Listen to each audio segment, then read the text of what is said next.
Salam alaikum, merci d'être venus, d'être aussi nombreux. Lioum, on a la chance d'avoir d'éminents professeurs avec nous qui vont nous parler de sujets qui nous intéressent. Inch'Allah, il y aura beaucoup de questions. Donc, je ne vais pas نقدم professeur Nibouch, il est غني عن التعريف. Il va nous parler de l'insuffisance cardiaque du patient diabétique. À vous la parole, monsieur le professeur. Merci, Monsieur le Président. Mesdames et Messieurs, mes chers collègues, chers amis, je suis très honoré aujourd'hui d'être à Chlef à l'invitation du comité d'organisation du 5e forum médical de Chlef. Je me réjouis de cette invitation et remercie tous les organisateurs de m'avoir confié cette tâche humble de communication sur un thème extrêmement important qui est celui de l'insuffisance cardiaque et en particulier celui du sujet diabétique. Ma communication se veut surtout destinée aux médecins généralistes qui a même de pouvoir prendre en charge un sujet diabétique. Non seulement à le prendre en charge, mais aussi à diagnostiquer les différentes complications que ce sujet pourrait avoir au cours de l'évolution de sa maladie. Élément important, premier point, c'est le constat. L'insuffisance cardiaque, en effet, reste longtemps asymptomatique, comme beaucoup d'affections médicales. Deuxième élément de l'insuffisance cardiaque du sujet diabétique, c'est que la fonction ventriculaire va se dégrader progressivement, passant par plusieurs étapes, dont une étape primordiale, initiale, importante, qu'il faudrait diagnostiquer à temps, qu'est la dysfonction diastolique. Deuxième point important, c'est une question. Une question qu'on se pose pour le médecin généraliste. Avant les premiers signes d'une insuffisance cardiaque, peut-on diagnostiquer progressivement, précocement, cette lente dégradation chez le sujet diabétique de type 2? Autrement dit, est-ce que les premiers signes, avant les premiers signes, le diagnostic précoce de cette redoutable complication, est-ce que de reconnaître précocement l'insuffisance cardiaque du sujet diabétique ne va-t-il pas allonger, évidemment, et améliorer le pronostic de ces sujets diabétiques? Enfin, dernier point, c'est que le médecin généraliste a-t-il la compétence et les outils simples nécessaires pour faire ce diagnostic précoce? Selon l'OMS et la déclaration d'Alma-Ata en 1978, qui est toujours d'actualité, sur les soins de santé primaire, le médecin généraliste doit s'attacher, en matière de santé publique, à dépister, à traiter et à prévenir les affections de la communauté, non pas par des tests complexes, mais par des outils d'évaluation assez simples, utilisables en médecine générale. Autrement dit, il faudrait apprendre aux médecins généralistes qu'il existe des outils très simples. Il faut apprendre aux médecins généralistes à pouvoir les utiliser efficacement pour qu'ils puissent, en matière de santé publique sur le terrain, évidemment faire son travail convenablement, car la médecine est coûteuse, il faudrait évidemment en diminuer le coût. Quels sont les objectifs d'un médecin généraliste en cas d'insuffisance cardiaque du sujet diabétique? C'est qu'il doit savoir d'abord que c'est une complication habituelle. Donc, il a en tête déjà que le sujet diabétique peut faire de l'insuffisance cardiaque, ça fait partie des complications. Que c'est la principale cause de décès cardiovasculaire, qu'elle est souvent donc méconnue, il faudrait donc qu'on lui apprenne à la reconnaître et qu'elle rend complexe la prise en charge. D'abord, donc, commençons par complications habituelles. Je vous donne des études épidémiologiques de grande envergure. En Algérie, il n'y en a pas, malheureusement. Nous n'avons pas de chiffres fiables en Algérie. Et je vous donne ce qui se passe donc en Europe. Selon donc les chiffres et les registres de la Société européenne de cardiologie, sur 51 pays européens, 900 millions d'habitants, 15 millions ont des signes d'insuffisance cardiaque et autant ont de l'insuffisance cardiaque asymptomatique. Autant ont de l'insuffisance cardiaque asymptomatique. Et on voit très bien que l'insuffisance cardiaque va augmenter avec l'âge pour arriver à 20% à l'âge de 80 ans. Le registre qu'on a dans notre service, donc chaque année, nous avons donc différents registres que nous faisons pour qu'on puisse voir l'évolution des maladies au niveau du service du CHU du CND. L'insuffisance cardiaque représente 15% des hospitalisations. Prédominance ischémique, avant c'était les valvulopathies, comme vous le savez. Et parmi donc l'étiologie, 59% des sujets sont diabétiques. En matière, donc un peu plus de la moitié sont diabétiques. En 2017, 68% de ces sujets diabétiques ont une insuffisance cardiaque asymptomatique, non diagnostiquée, évidemment avant l'hospitalisation.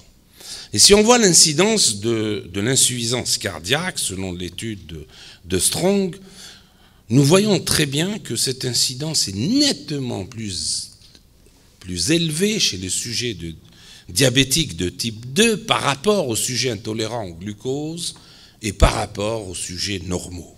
Donc le sujet diabétique est exposé de façon nettement plus importante que le reste de la population à faire de l'insuffisance cardiaque, et on va le voir tout à l'heure dans la physiopathologie. Le médecin généraliste doit savoir aussi que c'est la principale cause de décès cardiovasculaire. En effet, si nous regardons très bien cette chaîne d'évolution naturelle des événements cardiovasculaires, nous voyons que cette longue phase asymptomatique n'est pas liée uniquement au sujet diabétique, mais que bien d'autres affections ont cette phase asymptomatique. Mais ce qui différencie le sujet diabétique des autres maladies ayant les mêmes facteurs de risque, c'est qu'il y a une altération spécifique myocardique aboutissant à la destruction du myocarde.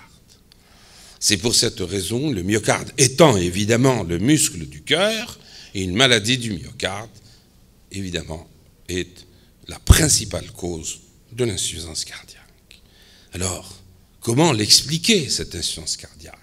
Comment expliquer la dysfonction myocardique, puisqu'il y a une destruction du myocarde? C'est d'abord la microangiopathie. Nous savons donc très bien que ces tout petits vaisseaux tombent malades lorsqu'on est diabétique. Ça se voit très bien à l'examen physique, clinique plutôt, puisqu'au fond de l'œil, nous voyons très bien la rétinopathie diabétique, et bien d'autres maladies comme la néphropathie diabétique, etc., donc vont être liées à ce problème de microcirculation. Il y a les anomalies aussi du métabolisme du glucose. Et le métabolisme du glucose est très complexe. La situation de la cellule ischémique va se trouver en situation de non-impossibilité à utiliser l'oxygène. Elle étouffe. Une cellule myocardique du sujet diabétique n'utilise pas correctement l'oxygène qui lui arrive. Même si la quantité en oxygène est suffisante, elle n'a pas les possibilités de pouvoir l'utiliser, et c'est là justement l'ischémie myocardique du sujet diabétique très particulière par rapport à l'ischémie du sujet non diabétique qui, elle, est un déficit en apport. Les anomalies du turnover, de l'oxydation des acides gras libres, tout ceci vont aboutir à favoriser l'ischémie myocardique. Mais ce n'est pas terminé. Ce n'est pas terminé, malheureusement, il n'y a pas que l'ischémie qui altèrent le myocarde. Il y a l'accumulation intramyocardique aussi de collagène. Et il y a les dépôts de produits terminaux glyqués qui favorisent la fibrose. La fibrose est une destruction myocardique. Fibrose plus ischémie myocardique, évidemment, vont engendrer en premier lieu la dysfonction diastolique qui est la première étape de l'insuffisance cardiaque. Et dans l'équilibre du diabète, il y a une relation intimement liée entre le niveau du contrôle du diabète, qui est reflété par le taux de l'hémoglobine glyquée, et le risque de survenue d'une insuffisance cardiaque dans le suivi. Et là, on voit très bien sur cette diapositive que plus l'hémoglobine glyquée va augmenter, c'est-à-dire que le diabète se déséquilibre et a bien entendu au long cours, et plus l'incidence et la fréquence de l'insuffisance cardiaque chez le sujet diabétique va augmenter. La mortalité est toujours élevée. Je vous donne les derniers chiffres français en matière d'épidémiologie de l'insuffisance cardiaque du sujet diabétique, plus de 32 000 décès par an, et la mortalité après le diagnostic d'insuffisance cardiaque est de 50% à 4 ans, et en cas d'insuffisance cardiaque sévère, elle est supérieure à 50% à 1 an. Donc les chiffres, même dans les pays développés, où la prise en charge donc est très adéquate, la mortalité reste lourde. Chez nous, au CHU du Sendai, la mortalité est évaluée à 23%. C'est la plus haute mortalité de toutes les affections cardiaques qu'on hospitalise au CHU du Sendai. Cela prouve donc la gravité de la situation de l'insuffisance cardiaque chez le sujet diabétique. Ce que doit connaître aussi le médecin généraliste, c'est que c'est une complication souvent méconnue. Alors, si elle est souvent méconnue, comment le médecin généraliste doit la reconnaître? Il doit la reconnaître d'abord parce que il y a une incapacité du médecin généraliste à dépister l'insuffisance cardiaque. Donc, il doit connaître les signes de l'insuffisance cardiaque, les plus simples, les plus faciles à rechercher et à diagnostiquer. Et le médecin généraliste doit aussi savoir que l'insuffisance cardiaque peut être infraclinique. Il n'y a pas que l'insuffisance cardiaque en complication qui est infraclinique. Beaucoup de maladies sont infracliniques. Et c'est ça justement le but de tout médecin, c'est de pouvoir diagnostiquer des maladies infracliniques, c'est-à-dire précocement, pour pouvoir enrayer l'évolution foudroyante de ces graves affections. Alors, la première chose, c'est de savoir dépister les sujets à risque de faire de l'insuffisance cardiaque. Et voici une panoplie de facteurs de risque de l'insuffisance cardiaque. Et parmi ces facteurs de risque, je vais vous donner ceux qui sont les plus importants à rechercher, parce qu'ils sont beaucoup plus liés à la dysfonction myocardique. C'est l'ancienneté du diabète, c'est la maladie coronaire, et c'est enfin l'insuffisance rénale. Donc ce sont tous ces éléments-là qui sont donc de façon donc importante à rechercher. Et puis, il faut savoir rechercher une tachycardie inhabituelle, un essoufflement et une fatigue à l'effort. Ce sont les premiers signes d'une insuffisance cardiaque. Sujet diabétique qui vous dit « je ne peux plus monter les escaliers comme avant », il y a un changement, j'arrive pas, les efforts, je ne les fais plus comme avant, méfiez-vous, ça peut être un premier signe, évidemment, d'insuffisance cardiaque. Un malade qui vous dit « j'ai mon cœur qui bat plus fort, je sens mon cœur battre plus fort, ça me dérange », ça peut être un premier signe d'insuffisance cardiaque, il faut donc savoir la rechercher. Et puis, savoir aussi rechercher une toux, la toux cardiaque. La toux cardiaque est très particulière, mais les signes ne sont pas toujours spécifiques. La toux cardiaque est une toux sèche, spasmodique, et qui souvent survient en quinte, et surtout la nuit, et en position surtout allongée. Et méfiez-vous quand un malade vous dit donc je tousse quand je me couche, ou j'ai des difficultés respiratoires quand je me couche, et quand je me lève, je me mets en position assise, ça me soulage. Ce sont des signes cardiaques. Donc c'est très important, ces petits signes importants, d'une importance capitale que le médecin généraliste doit savoir reconnaître. Et ces œdèmes qu'il faut rechercher. Ces œdèmes des membres inférieurs, qui ne sont pas spécifiques de l'insuffisance cardiaque, mais qui peuvent être un signe d'insuffisance cardiaque, ne les négligez jamais. Ne dites pas c'est l'insuffisance veineuse, ne dites pas c'est l'orthostatisme. Dites d'abord est-ce que c'est de l'insuffisance cardiaque pour aller rechercher d'autres étiologies. L'augmentation du poids est aussi un signe précoce d'insuffisance cardiaque. Cette turgescence des veines jugulaires, et le malade vous dit j'ai un vaisseau ici qui se gonfle, surtout en position couchée, il vous le signale parce que c'est une anomalie que remarque le malade lui-même. Tous ces signes-là, ils sont très nombreux, vous voyez, peuvent donc faire reconnaître une insuffisance cardiaque à un stade précoce. Et puis une bonne auscultation aussi peut vous amener à ausculter un bruit de galop, à ausculter un souffle au foyer mitral, une irrégularité du rythme, un malade qui vous signale un passage à une irrégularité du rythme, et bien là vous avez le cardiologue à côté qui va vous aider puisque vous allez adresser votre malade au cardiologue. Et puis, si vous savez interpréter un électrocardiogramme de façon basale, de votre niveau, c'est très facile de reconnaître un trouble du rythme à l'électrocardiogramme, fibrillation auriculaire, des extrasystoles, un trouble de la conduction, un allongement de l'intervalle PR, du signe d'hypertrophie ventriculaire gauche, des infarctus, ce segment ST que vous voyez apparaître sur la diapositive, sous décalage du segment ST, comme celui-là, par exemple.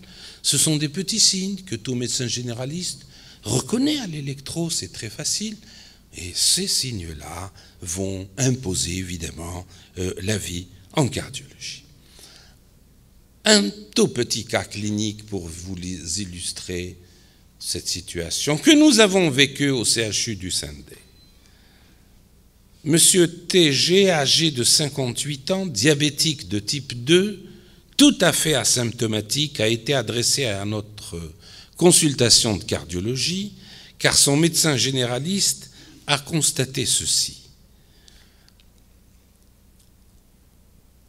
Sur le téléthorax, cardiomégalie. C'est banal, mais il se plaint de rien. Pourquoi a-t-on fait un téléthorax? On a fait un téléthorax parce que le malade est venu, adressé par son médecin, parce qu'il doit se faire opérer d'une lithiase vésiculaire. C'est tout. Et là, quand on a exploré, et ce n'était pas étonnant, le sujet étant diabétique, 58 ans, avec plus de 10 ans de diabète, le bilan cardiovasculaire a retrouvé une myocardiopathie dilatée en phase d'insuffisance cardiaque asymptomatique. Là, un outil très simple, c'est le téléthorax bien interprété, où il y a une cardiomégalie. Là, déjà, un dépistage précoce. Et là, c'est très important donc, pour le médecin généraliste de pouvoir ceci. Si on va plus loin maintenant, sur des examens un peu plus coûteux, peut-être pas plus sophistiqués, nous pouvons aller pour le diagnostic précoce, amenant un traitement bien sûr précoce, l'échocardiographie Doppler, que seul un médecin spécialiste pourra faire de façon bien sûr efficace, et le dosage du BNP. Si nous voyons donc l'insuffisance cardiaque du sujet diabétique en échocardiographie, nous calculons d'abord la masse ventriculaire gauche qui est augmentée, naturellement, dans l'insuffisance cardiaque asymptomatique. Nous avons une dysfonction ventriculaire gauche de type diastolique, nous l'avons expliqué tout à l'heure, et nous avons un nouveau instrument qui fait partie de l'échocardiographie maintenant, qui est la diminution du strain systolique. Le strain systolique, c'est très simplement, je vous expliquais, c'est pas très sophistiqué, il analyse le déplacement du myocarde. Donc on voit le déplacement. Quand il y a une hypocontractilité, ben, le myocarde se déplace à une vitesse moins importante que lorsque il y a une bonne contractilité. Donc vous voyez à peu près ce que détecte cette méthode. C'est ce qu'on appelle le tracking. Donc c'est des détections automatiques par la machine des speckles. Alors, speckles, ce sont des marqueurs acoustiques, étant donné que ce sont des ultrasons qui vont aller vers le cœur, et ce sont donc des marqueurs tout à fait naturels qui viennent, qu'on recueille, et on étudie ces mouvements pour voir, évidemment, s'il y a une diminution de ces mouvements. Alors, le mouvement conique du ventricule gauche, par exemple, il y en a 3. Il y a le mouvement longitudinal, donc c'est celui le plus important. Il y a le mouvement donc circonférentiel, qui est donc un deuxième mouvement, c'est très très très complexe, la contraction ventriculaire, et le mouvement radial. Alors ce qu'on analyse plutôt le plus souvent, c'est le mouvement longitudinal, celui donc qui est le plus important et qui est le premier à être touché. Et quand il y a une diminution de ce mouvement-là, eh bien, sans qu'il y ait d'insuffisance cardiaque, sans que l'échocardiographie classique puisse détecter une dysfonction, cette méthode-là peut précocement, évidemment, détecter la dysfonction myocardique. Voilà, ça ressemble à ça. Vous avez donc ici une coupe de cavité, et nous traçons ici, c'est la détection donc, de ces spicules. Vous voyez ça en rose avec différentes couleurs. Ça, ce sont les contours de l'endocarde, les contours donc, de l'épicarde, et nous analysons cette cavité avec donc les différents donc mouvements des spicules, et nous analysons donc ce strain pour étudier la fonction myocardique. Deuxième élément de dépistage précoce et de surveillance, c'est le Brain Natriuretic Peptide Hormone. Alors, cette neurohormone, puisqu'elle a été déjà détectée dans le cerveau, et c'est pour ça qu'il y a le mot brain-cerveau, est un peptide qui est synthétisé par les myocytes au niveau donc du muscle myocardique, des ventricules cardiaques, lors de l'élévation des pressions ventriculaires, un étirement des cardiomyocytes.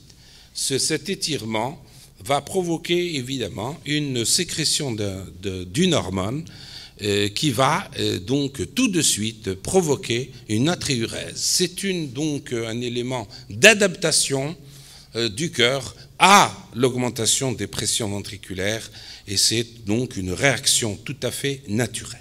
Alors le BNP va se scinder en deux. Nous avons le pro-BNP, qui va donc se scinder en deux pour donner le BNP d'un côté et le NT-pro-BNP. Ce qu'on dose le mieux, c'est le NT-pro-BNP, qui est donc un indice, je dis bien, d'insuffisance cardiaque lorsqu'il est augmenté, puisque la réaction est plus importante. Pourquoi le NT-pro-BNP?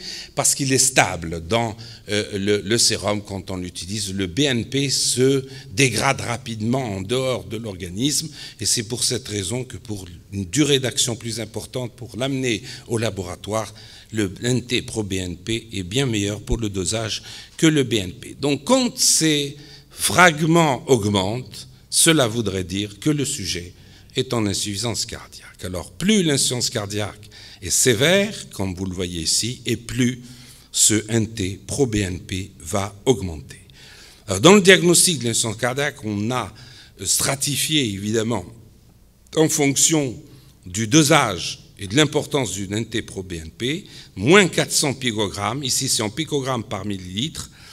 Il n'y a probablement pas d'insuffisance cardiaque, et lorsque le NT-pro-BNP entre 400 et 2000 picogrammes par millilitre, le diagnostic est incertain, et le diagnostic est probable quand ça dépasse 2000 picogrammes par millilitre. Là, c'est en nanogrammes par litre. Méfiez-vous, le laboratoire peut vous donner en picogrammes ou en nanogrammes. Maintenant, beaucoup plus fréquemment, c'est en nanogrammes. Et là, pour le médecin généraliste, je lui suggère cet algorithme. Lorsque les patients ayant des symptômes suggérant une insuffisance cardiaque, dyspnée, œdème, etc., vous dosez le NT-pro-BNP. Lorsqu'il est inférieur à 125 nanogrammes par litre, il n'y a pas d'insuffisance cardiaque. Vous serez sûr de ne pas être devant un malade et en insuffisance cardiaque, même asymptomatique. Lorsque c'est supérieur à 125 nanogrammes par millilitre, il faut adresser votre médecin au cardiologue, passer un dosage pathologique qui peut évidemment être celui d'un sujet en insuffisance cardiaque. Donc voilà ce que je disais, permet d'identifier les patients en risque d'insuffisance cardiaque, permet d'instituer un traitement intensif pour prévenir évidemment l'intensification de l'insuffisance cardiaque. Sur le plan thérapeutique, très rapidement, en 2 diapositives, voici l'arsenal thérapeutique que nous avons, que vous connaissez tous. Nous avons l'insuffisance rénale cardiaque chronique, ce sont évidemment tous ces médicaments. Les inhibiteurs de l'enzyme de conversion sont bien meilleurs. Vous connaissez que l'inhibiteur de l'enzyme de conversion de référence étant l'énalaprine, malheureusement, qui n'est plus commercialisé en Algérie, les bêta-bloquants, l'aldostérol, les diurétiques et les digitaliques dans certains cas très particuliers. Puis l'insuffisance cardiaque aiguë, avec à ce moment-là, évidemment, les catécholamines, avec donc tout ça en intraveineux, les diurétiques en intraveineux, les vasodilatateurs en intraveineux, et lorsque nous sommes en situation, évidemment, d'insuffisance cardiaque très évoluée, au stade, évidemment, d'insuffisance cardiaque irréductible, nous avons le support important qui est le support mécanique, et c'est l'assistance circulatoire provisoire avant d'aller vers la greffe cardiaque. Voilà à peu près tous les armes thérapeutiques de l'insuffisance cardiaque. Enfin, il y a des progrès considérables actuellement dans le traitement médical de l'insuffisance cardiaque. L'un des progrès considérables est ce nouveau médicament, enfin c'est pas un nouveau médicament, c'est une nouvelle association entre les inhibiteurs de la néprilysine. La néprilysine dégrade le BNP pour éviter la dégradation du BNP qui est bénéfique pour les sujets en insuffisance cardiaque. Eh bien, on va inhiber la néprilyline et on va associer un autre médicament qui a donné ses preuves dans l'insuffisance cardiaque, qui est un antagoniste des récepteurs de l'angiotensine 2, qui est le valsartan. Valsartan inhibiteur de la néprilyline, ça donne le LCZ 687, connu sous le nom de Entresto des laboratoires Novartis, sans faire de la publicité. C'est un nouveau médicament qui diminue de 20% la mortalité chez les sujets en insuffisance cardiaque. Enfin, pour vous, médecins généralistes, n'hésitez pas à aller sur le site de la Société européenne de cardiologie, où vous allez les recommandations de 2016, les dernières recommandations en matière d'algorithmes et de suivi et de prise en charge de l'insuffisance cardiaque. Enfin, 4 messages pour terminer. Premier message que j'ai à vous donner, c'est d'identifier précocement les patients à haut risque d'insuffisance cardiaque, et vous avez des moyens très simples pour le faire. C'est de détecter précocement la dysfonction myocardique, c'est de contrôler parfaitement le diabète pour éviter l'apparition de l'insuffisance cardiaque, d'optimiser le traitement médical de l'insuffisance cardiaque, et enfin de traiter l'ischémie myocardique. Et le traitement de l'ischémie myocardique se fait en milieu spécialisé pour justement améliorer. Et quand on traite l'ischémie myocardique, on améliore beaucoup le patient, et beaucoup de patients passent de l'insuffisance cardiaque vers un état normal de fonction myocardique. Voilà ce que j'avais à vous dire aujourd'hui. Je vous remercie de votre attention.